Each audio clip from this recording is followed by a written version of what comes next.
کرام د ذی الحجې میاشت ده. دې میاشتې له الله رب العزت ډېر فضیلتونه ورکړي دي او ډېر عبادات یې په دې کې جمع کړي دي. یو عبادت دا دی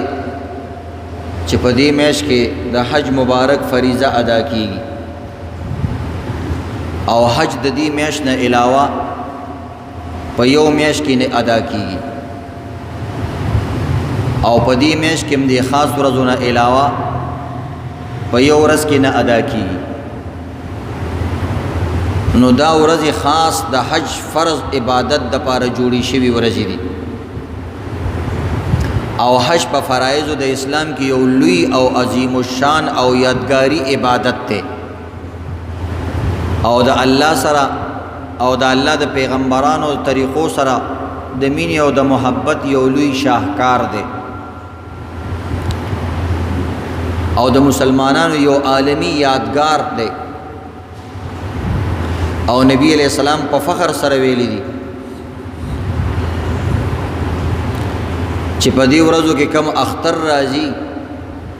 دا زمونږ یو عظیم الشان میله ده او یادگار دی. د نورو قومونو د پاره به یادګارونه وي خو زمونږ د پاره یادگار د حج په میاشت کې د اخترونه دي. لکل قوم عید وهذا عیدنا د هر چا د خوشحالی څوک ورته میله وي څوک یادگار وي د هر چا اخترونه زمونږ اخترونه ده دي. نو بهرحال په دې لسو ورځو کې الله اخترم را جمع کړی دی او حج هم پکې را جمع کړی او دا شان قربانی پکې را جمع کړی. نو دا درې عظیم عبادتونه دې ورځو سره تعلق لري او دا شان د دین علاوه د تکبیرات او عبادت د تکبیرات تشریق چې ورته ویل کېږي دام په نور ورځو کې دې شان سره نشته. په عام ورځو کې به په قلاره باندې ذکر کې خفیه ذکر وکړي او په دې ورځو کې به په چغه باندې ذکر کې او هر مونځ نه بعد به کې او دارنګه په لارو کوڅو بازارونو کې چې ګرځي هم بدا د تکبیرات وې او لک شان زور आवाज سره به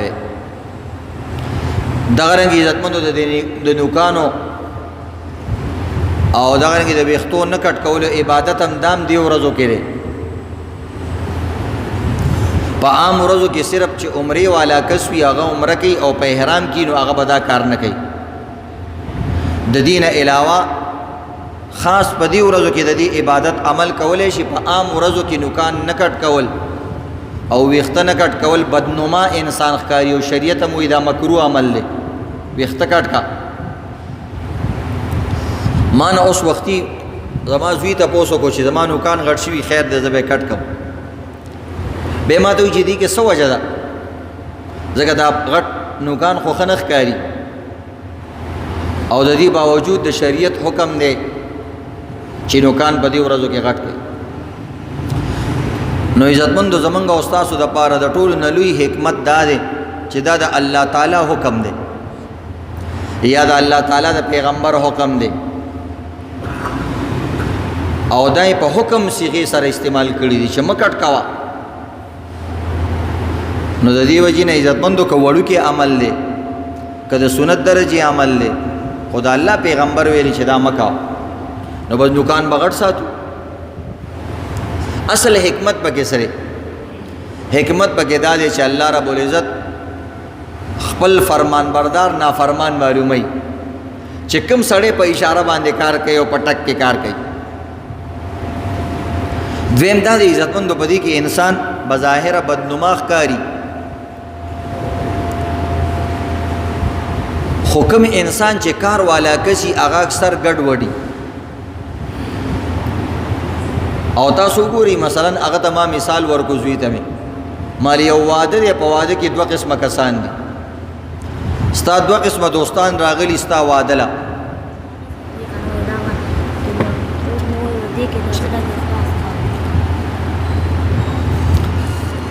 نو واده کې ستا دوه قسمه ملګری راغلي د هر ملګری دا جذبې چې زده دي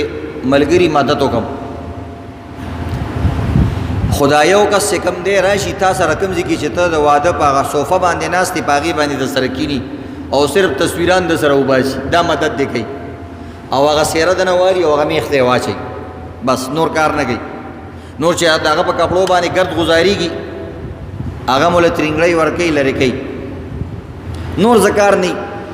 که ته ورته چې ورشه یو مجمه راوړه دلته کېده وایي نه یار زما کپړې خرابېږي کار نه کوي نو دا هم دوست دی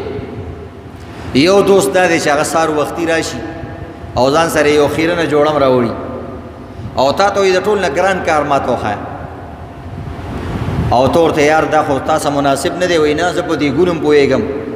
او زه په وریجو اچولو باندې هم پوهېږم په خدمت هم پوهېږم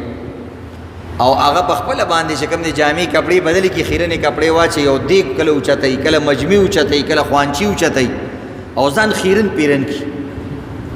نو ما ورته ویل ته ماته دا ووایه بچا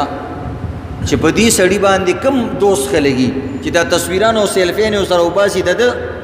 دا پې ډېر ښه لګي که نه دغه مجموع ته چې ناست دی او مجمې وینځي او دیګونه اوچتوي دا پې ښه لګي وایي هغه پې ښه لګي نو هغه خو بظاهره خیرن دی کپړې ګنده بنده دي او په دیګونو باندې تک تور شوی او دا بل ښه مزېدار چمکدار کړاکېدار وایي نه هغه خدمت وکړو نو دا څرنګه عزتمندو په دې ورځو کې کوم انسان نوکونه پرېږدي دا یو لوی د الله حکم منل دي او د پیغمبر طریقه منل دي او ویښتې پرې اغوسته د دې مثال د حق هلک دی چې کوم دیګونو ته او هر څیز ته ښکته کېږي زمونږ دین د عشق او د محبت مذهب دی په دې کې چونچې چنانچې اگر مگر بنه کې چې کوم انسان چونچې چنانچې اگر مگر کوي دا اکثر د دینی احکاماتو نه محرومیږي او بیا دی پوری راشي بیا ایمانیاتو باندې او د دین په لوی لوی احادیثونو او لوی لوی عملونو باندې اعتراضونه کوي چې دا خو زما په ذهن کې نه راځي زمونږ او ستاسو ذهن مثال د ماشوم دی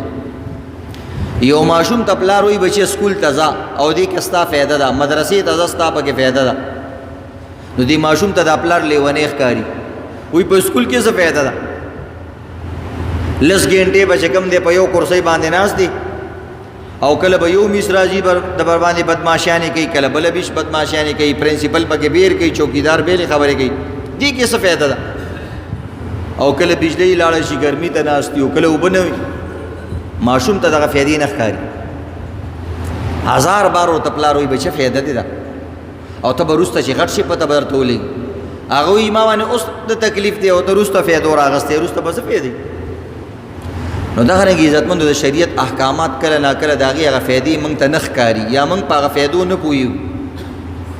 نو موږ وایو په دې کې څه فایده ده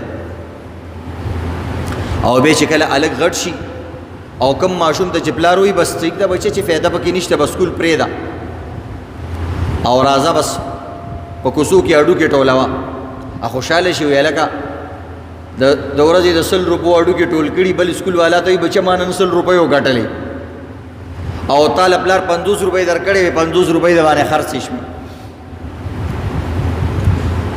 خو عزتمندو بله ورځ راشي هغه سکول والا هلک مدرسې والا هلک لوی مفتی شي لوی عالم لوی شیخ الحدیث شي خلک په خوله کې هغه له لقمې ورکوي او د هغه سپلۍ خلک سیده کوي او لوی پروفیسر ته جوړ شي د سکول والا نه د هغه 1.5 لاک 80,000 50,000 روپۍ تنخواګانې له 100 کسانو ته سلام کوي او دا ډوکمار هلته به هم تېرېږي وایي زړې چپلې نه خرڅوئ همدغه پروفیسر صاحب ته وایي زړې چپلې نه خرڅوئ بیا ورته پته ولګېږي چې هلکه زه خو مقه سلو لوټ کې پروت یم نو دې وجې نه دا ورته دې آسان مثالونه ورته دې دپاره هم دي کې هلکان هم ناستي که د دین په یو خبره موږ پوه نه شو نو داسې به نه وایو چې دا خلاف العقل خبره ده نه ستا عقل هغه ځای ته نه رسي دا به وایي دا ما وراء العقل ده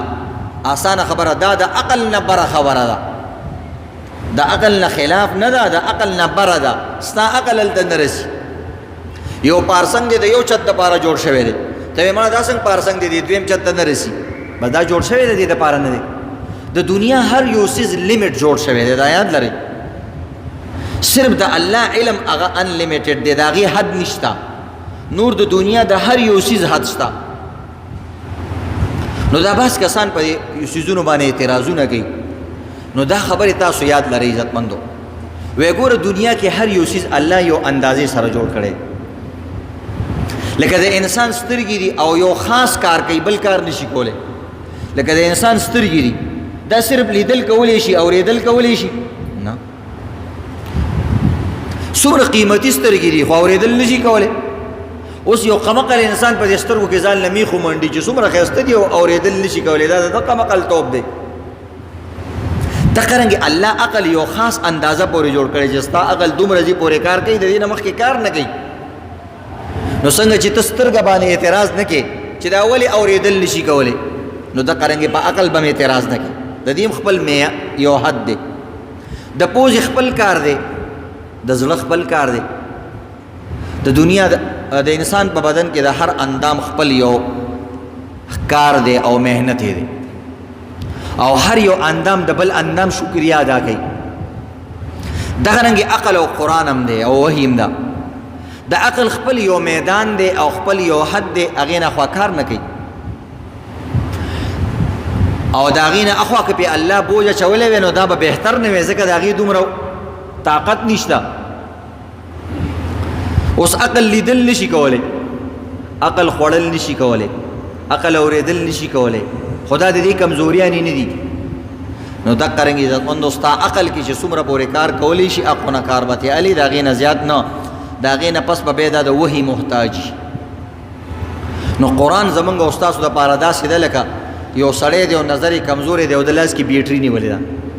دا ورته لاره ښیي انسان سترګې شته خو د شپې نظر نه لګي بیټري به نیسي دقه رنګې د انسان عقل شته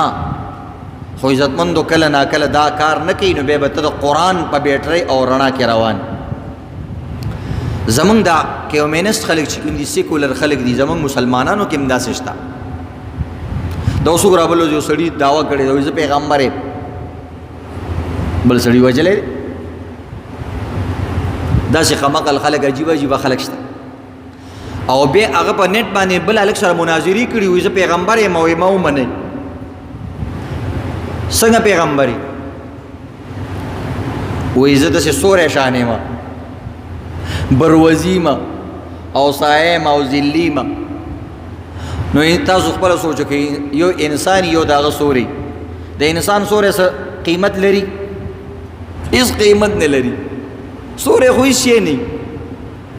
انسان دی وروره که سوری یو کني انسان دی او سوری هېڅ حیثیت نه لري دا عجیبه عجیبه خلک نو دا هغه خلک چې عقلیاتو پسې رواني په قرآن او په حدیث نه پوهېږي د دین په څیزونو باندې اعتراضونه کوي نو بس لاړې ځان یې پې چپه کړو دا څوک برداشت کولی شي چې د انسان په مخ کې ته وایې زه پیغمبر یم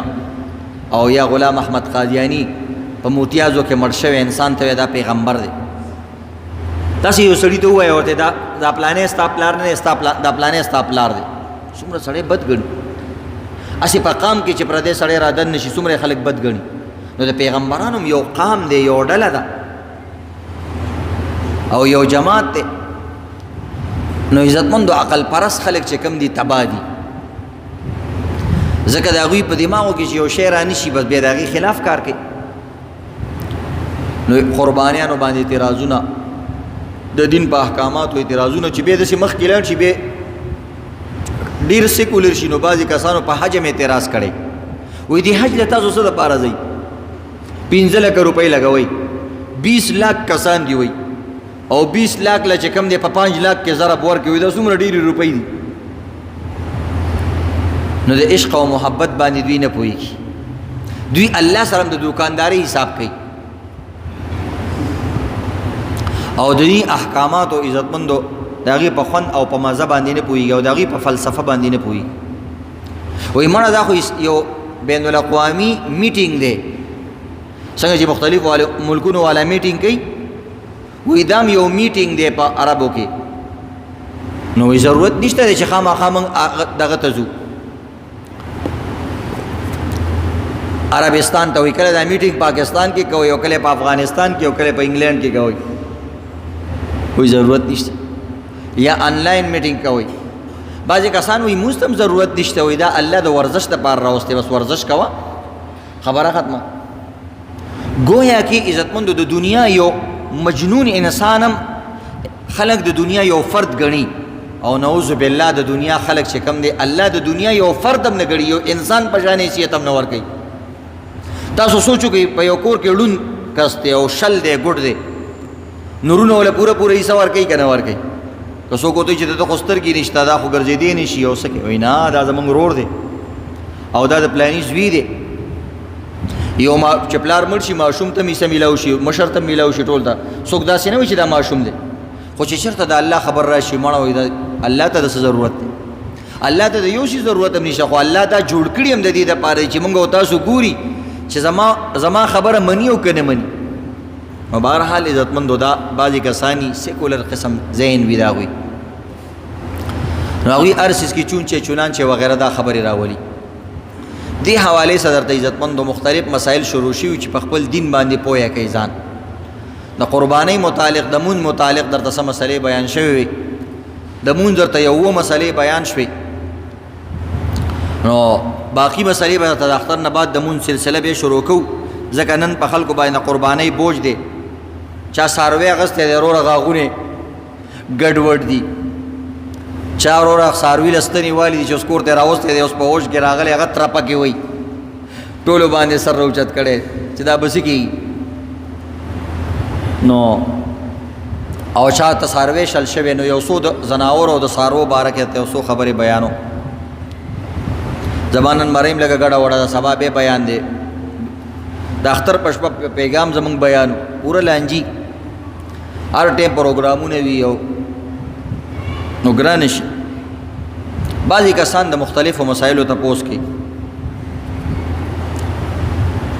دا اوس یو مسله دی ملګري راوړله تپوس کوي وایي که دوه کسان په قربانۍ کې شریک شوي یو پکې امیري او بل پکې غریبي د امیر او د غریب مطلب دا وي چې په یو باندې قرباني واجب وه او په بل باندې قرباني واجب نه وه خو څاروی دواړو په شریکه واغستو او هغه څاروی چې کوم دی راپرېوتلو او بیمار شو د اختر نه مخکې چې کوم دی هغه ذبح کو او حلال کو او هغه چې کوم دی په قصاب باندې خرڅ کو وای اوس په دا دواړه څه کوي بل څاروی به علي که نه به علي قرباني په دې دواړو شته که نشته نو دا یاد لري عزتمند قربانی په صاحب استطاعت انسان باندې وس والا انسان طاقت والا انسان غریب باندې مخکم قربانی نه واخو چې کله واغسته نو اق یو په بس ضروری شو او هغه یو چې د مخې نه لاړه بس کیسه ختم شو دغه قربانی الله ته قبول شوه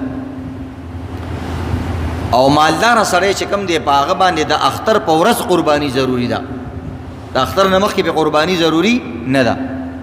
نو لہذا مالدار سړی نه چې قربانی مخکې هلاک شي یا مړه شي یا ورکه شي نو دا به بله قربانی اخلي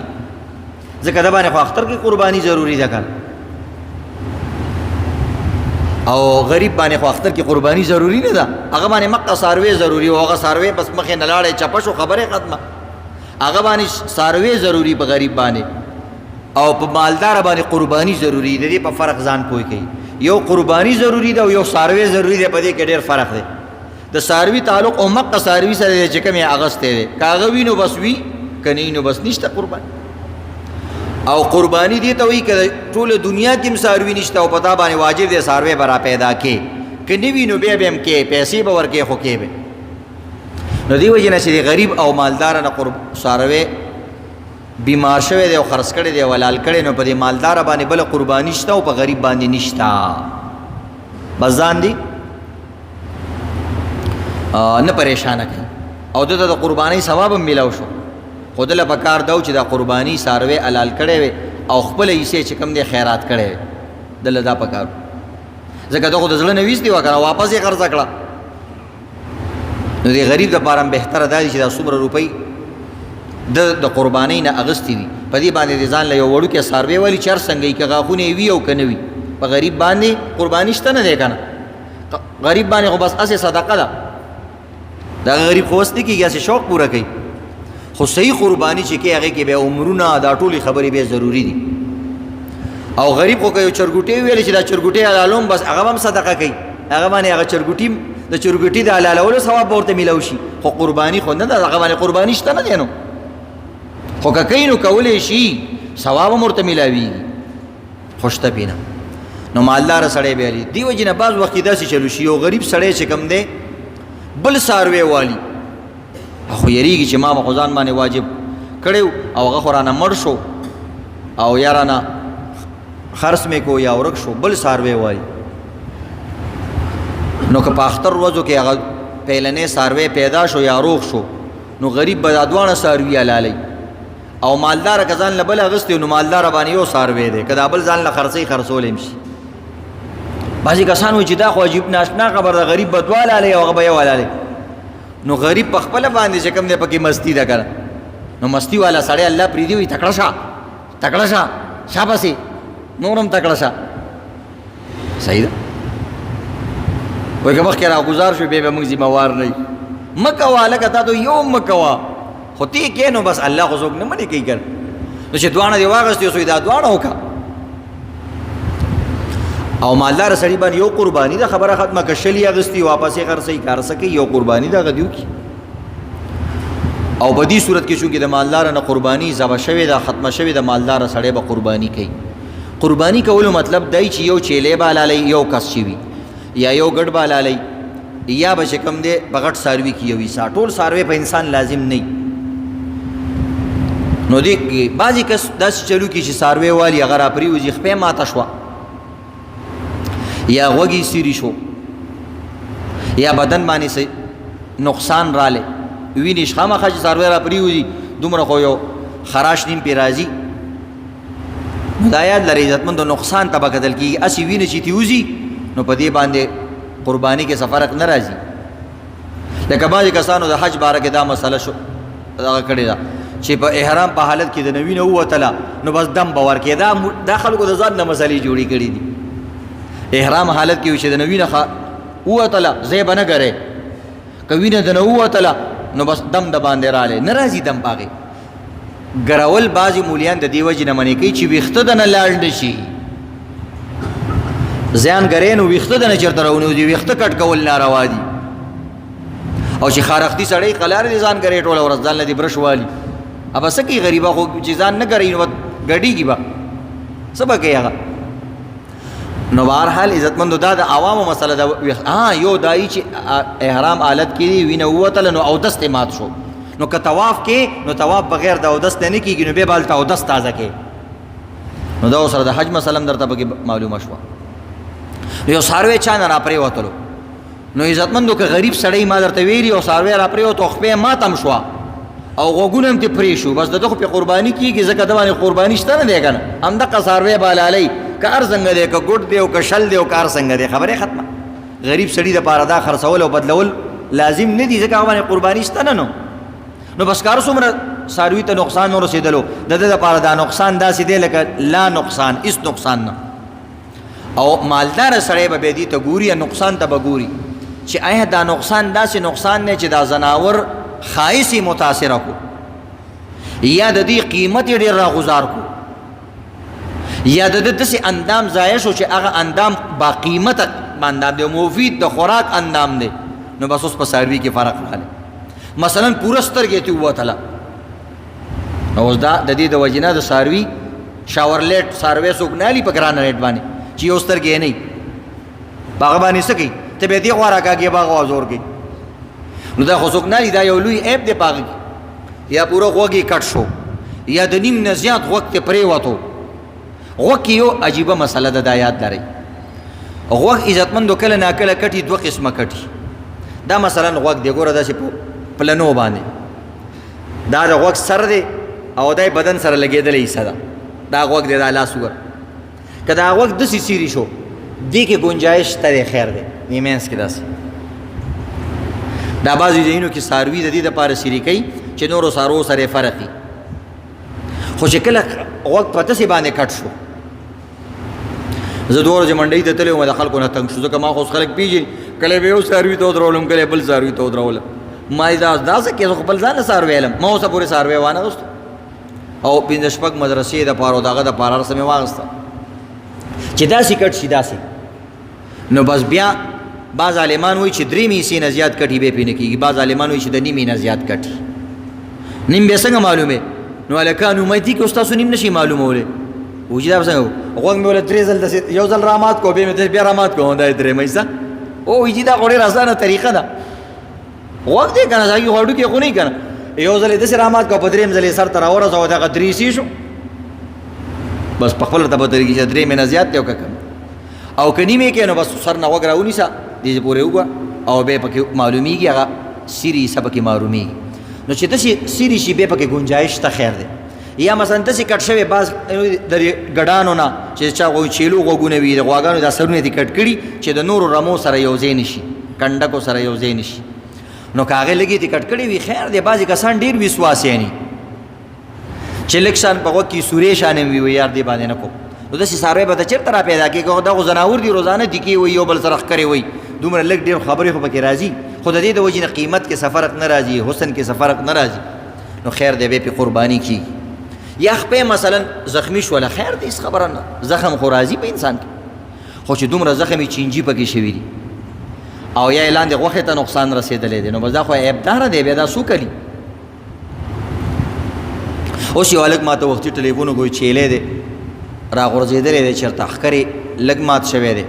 خو چې پرنجیو کې د پوزې نه چینجی راغورځېږي په دې باندې اوس نه کېږي ځکه د ده ښکر لاندې دماغو کې لګېدلی دی نو دا اوس بلکل دماغ یې خراب شوي دي او دماغ او مازغه خو د خوراک شي که نه او د سر غوښه خو خلک خوري که نه نو د دې وجې نه د دې خبر به یا یو څاروی را پرېوتو بس هسې لنګړه لنګړه دی خپه داسې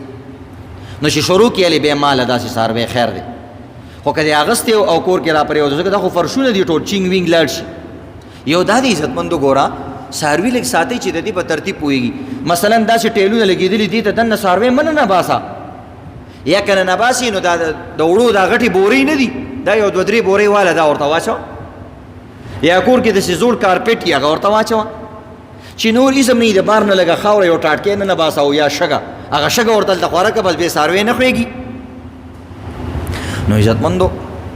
اوچیاتیان ساتي نو دروازې به غټې ساتي نو چې داسې دا څاروي یو هفته دوه هفتې مخکې راولي نو په دې مسلو باندې او ترتیب باندې ځان پوهوئ بالفرض یو سړی دی د اختر په ورځ باندې څاروی راکاږي او راولي او چې راښکلو یې په هغه ټایم کې وروره سرکشي شروع کړله او څاروی خپې ماته شوه مکمل نو دا یاد لرئ چې کله ته څاروی راسملې او مذبحخانې ته راولې او کوم ځای کې چې الالۍ هلته راولې په دې دوران کې که هر قسمه عیب پکې رالی دا عیب نه شمارلی کېږي ځکه جنګ کې خو مړي کېږي که نه نو دغه دوران کې چې تا هغه راسملې به خامخا ډوبونه وي چې یو څاروی الالۍ هغه خامخا ځان له خپه ماتوي خو سټ بچ کوي هغه سترګه د ځان نه وباسي خو ځان بچ کوي خو بس یو دوه کاره به کوي یو به ترې ځان بچ کې او بل دا به چاړه پې راکاږه که خپې ماته شوه که هر ځای مات شو سترګې ماته شوه په دغه دوران کې د حلالولو په دوران کې که هر قسمه عیب پې پیدا شو د هغې عیب د سره الله حساب نه کوي هغه معاف دی دا یو اهم مسله بعض وخت کې هغه ټایم کې خپه ماته شي بیا سړی وایي دا خو عیبدار شو نه دا عیبداره نه دی خپې که دومره ماته شوه مثلا یا زخمی شوه چې خپه په ځمکه باندې لګی یو څاروی چې ځي نو دا نوک داسې لګی بس په دې څاروي قرباني کېږي بیا خو که مکمل خپه نه راکاږي او د اختر نه مخکې داسې کار وشو د اختر ورځې نه مخکې نو بس دا پکې عیب پیدا شو او خپه ځان پسې هسې راکاږي نو بیا په دې څاروي باندې نه کېږي سترګو چې نظر باز پکې څاروي نظر نه وي ډېر خیال به ساتي نو څنګه چل پکې نو بس هلته څاروی چې کوم ځای کې ولاړ وي سړی ورته داسې چلو کړي چې داسې چلو کړي هغه سر وخوځوي نو پته ولګي سترګو کې دغه شته یا داسې سترګه باندې ورته ولاس کړي ګیا ورته ونیسي پته ولګي بس هغه ګیا پسې خوله راوال خو ډېر دغه به نه کې بعضې کسان څاروو ته داسې چلونه کوي بس هغه ولې یو ډغره ورکړي هغه ځای ته ورسوي وایي زه به یا قربان کېږم یا نه تا خو قربان کړم بعضې هلکان دي ډېر روانۍ کوي په دې هغه کې ګوره دا حرامي بعض چیز بعض موږ ته کار وړوکې ښکاري خو هغه حرامي نو ابل ورځ ګوره موږ منډۍ ته تللي دا هلکان نه دي دی اکثر دی ګډانو ته ګډان خو غټ څاروي غټ غټ غویانې دي هغو ته لاس ورسي هلکه ستا د دې ډېر شوق دی پته نه لګي دا کوم کس چې دي چې ستا لاس ورچوي او په دغې باندې څه کې نو بس هغې ته داسې لاس ورشي نو هغه بیا شاته لتې وي نو ډېر څاروي داسې اوس هغه د شا طرف نه لاس وروړي مخې ته چې کوم کس یې هغه الله ته ورکړي زما زوی له املته ورکړه بل کسو ته لاس هغه ته خو ما ډېر بعد یې ردي وویل ما زناوره خره تا د ته لاس ورشو دا ته انسان ځان ته وې تا نه دي دا حرام دي ګورې دا یاد لرئ چې کوم څاروي له لاس وروړو او هغه چا له الله ته ورکړه نو ته حرامو کې مبتلا شوې ځکه مسلمان ته تکلیف میلاو شو نو داسې مه کوئ بعضې کسانو ته ډېر غټ غټ شرنګني واچوي په دې لارو کوڅو کې ګرځئ شرنګ او د شپې 12 بجې وله چکرې ورکوي او وروره بادام ګل ماما بلډ پریشر ګولۍ اوس اچولې او شرنګ سروې تېر شي بعضې هلکانې موټر سایکل نه اخترونو کې سلینسري وباسي دا حرام کار دی ګوره دا یاد لرئ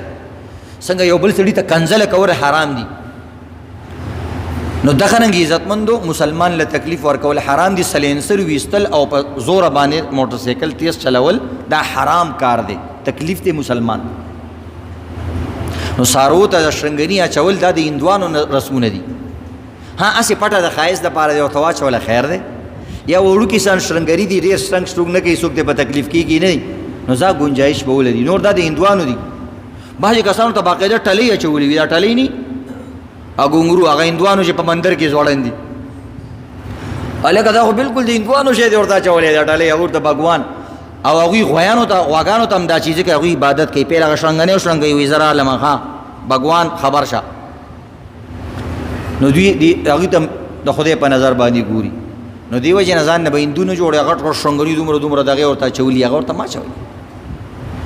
ښایسته خوراک پې وکړه ټوله شپې د ماشوم په کوڅو کې اوس غلۍ منډې وله ورکوي چې کور ته راشي او ګیا ورته څوک نه اچوي داسې نه کوي ښه ګیا اچول په خپل لاس باندې اچول دا څاروي دومره د مینې والا سیز دی که نه دا تا سره دومره مینه کوي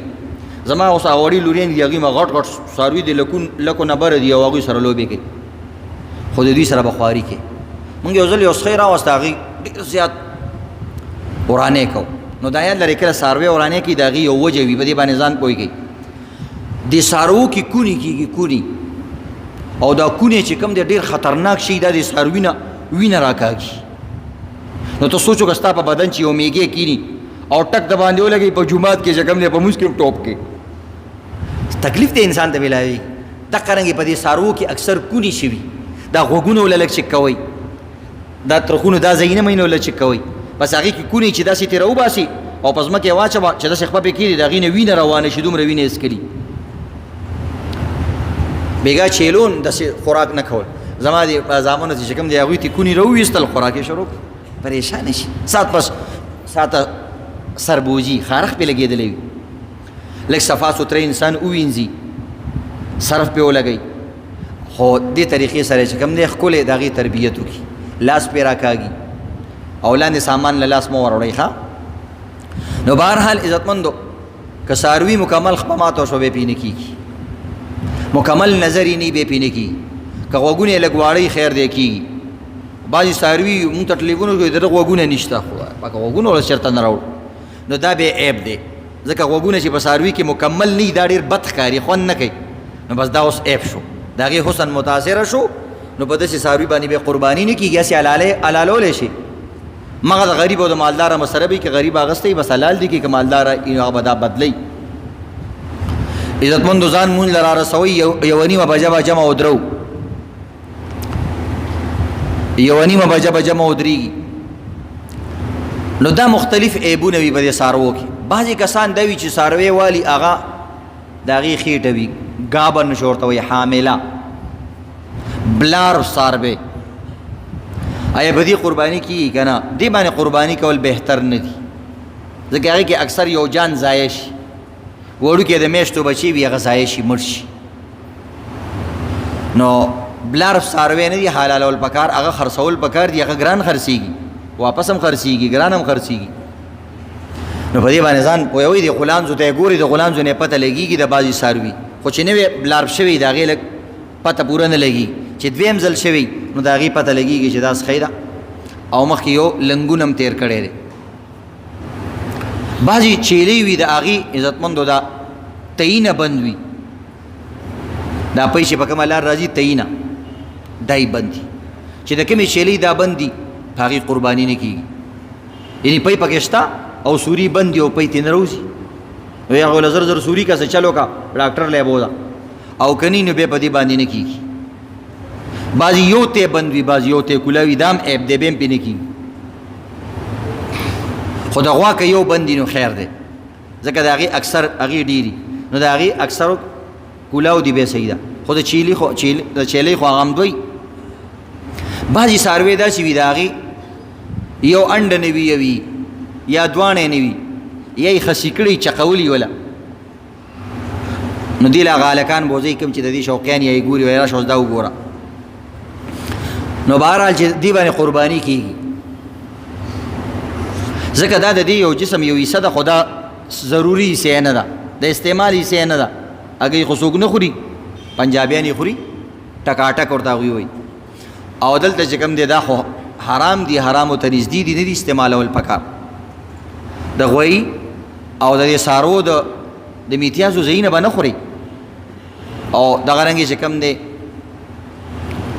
نو که هغه یو نوی خیر دی د سره سفرق ناراضي په ساروي باندې یا کدوانه نه خیر دی سفرق ناراضي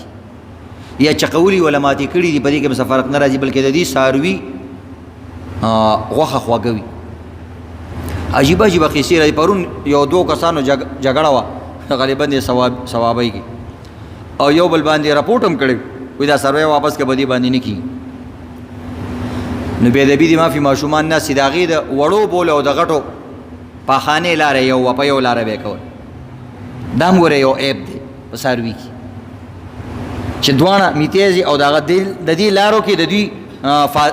فرق وي دا بیل بیل د لارې الله پیدا کړی دي یو د سټو د پار لار یو د میتیز د پار لار دا او د بال بچ پیدا کېدل او د بلار بيدل د دې لارې الله بیل پیدا کړی دي دا سي الله عجیب پیدا کړی د بیل بیل سیس فرق یې ساتل نو دام په ساروي کې اپ د داسې ساروي بعض عالمان وایي چې ناجایز ده په دې باندې نه کیږي یا بعض ساروي داسې وي هم نری هم خزي دوانه کیسي وسري